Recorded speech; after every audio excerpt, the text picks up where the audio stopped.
बिस्मिल्लाहिर्रहमानिर्रहीम। एक सवाल और उसका जवाब कि दौलत की तकसीम के हवाले से इस्लाम ने क्या क्या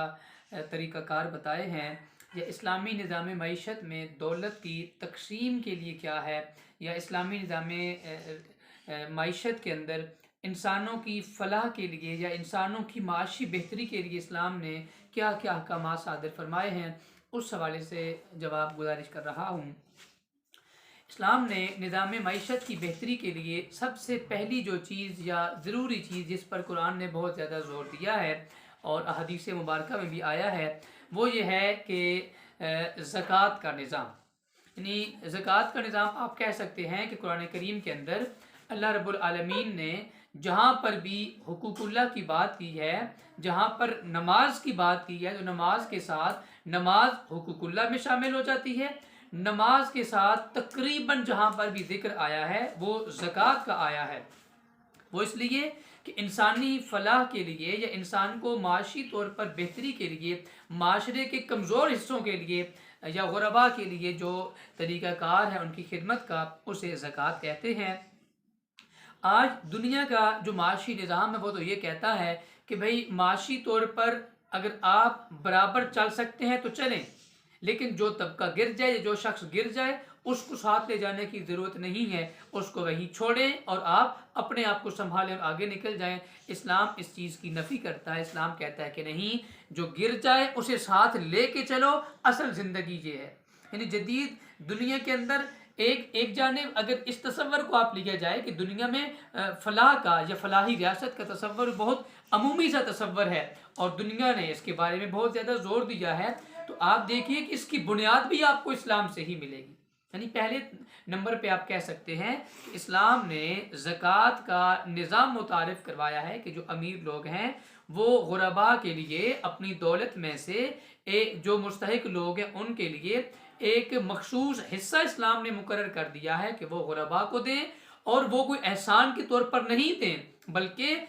वो अपना फ़र्ज़ अदा करते हुए जो अल्लाह ने फ़र्ज़ किया है वो फ़र्ज़ अदा करें और लोगों को अपने माल में से जो हिस्सा है ज़कात का निज़ाम है उसके तौर पर फरमाया कि वो ज़कात गुरबा के अंदर तकसीम करें। तो इस्लाम ने लोगों की माइशत के लिए या लोगों की फ़लाह के लिए जो काम किए हैं, जो अहकामात सादिर फरमाए हैं, या दौलत की तकसीम के लिए जो तरीक़ाकार बताया है, उनमें एक चीज़ है जी ज़कात।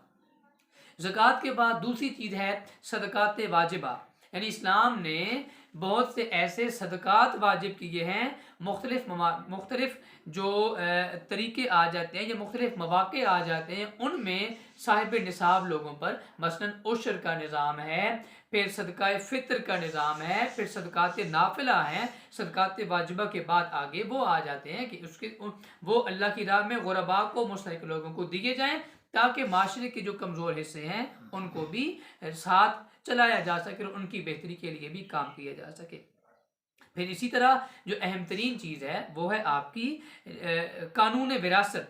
यानी इस्लाम ने तरका का या विरासत का, एक शख्स फौत होता है तो फौत होने वाला तरका के तौर पर या विरासत के तौर पर जो चीज़ें छोड़ रहा है, एक पूरे का पूरा ख़ानदानी निसाब मुकर्रर किया है इस्लाम ने, ख़ानदानी निज़ाम तरतीब दिया है कि फ़ौत होने वाले के माल में से जो माल बच जाता है उसका तरके के तौर पर वो ख़ानदान में किस किस तरीके से तकसीम किया जाएगा। तो कानून विरासत दौलत की तकसीम का एक अहम तरीन तरीका है। फिर इसी तरह आप देखिए एक टैक्स का निज़ाम है आपका ज़कात के अलावा, यानी अगर गवर्नमेंट चाहे तो जो अमीर लोग हैं उन पर अपनी तरफ से मुनासिब हद तक, जहाँ तक लोगों की गुंजाइश है, ऐसे नहीं जैसे इस वक्त आप पाकिस्तान के अंदर जो हालात हैं या राइजुल वक्त जो टैक्सेस के हालात हैं, ये तो आप इसे टैक्स के अलावा आप जुल्म कह सकते हैं लोगों पे, लेकिन जो टैक्स का निज़ाम है वो भी इस तरीके से कि मुनासिब हुदूद के अंदर रहते हुए बादशाह वक्त अगर कभी ज़रूरत पड़े तो लोगों पर टैक्स का निज़ाम हुक्मरान वो नाफिज कर सकते हैं। इस्लाम उसकी बिल्कुल इजाज़त देता है।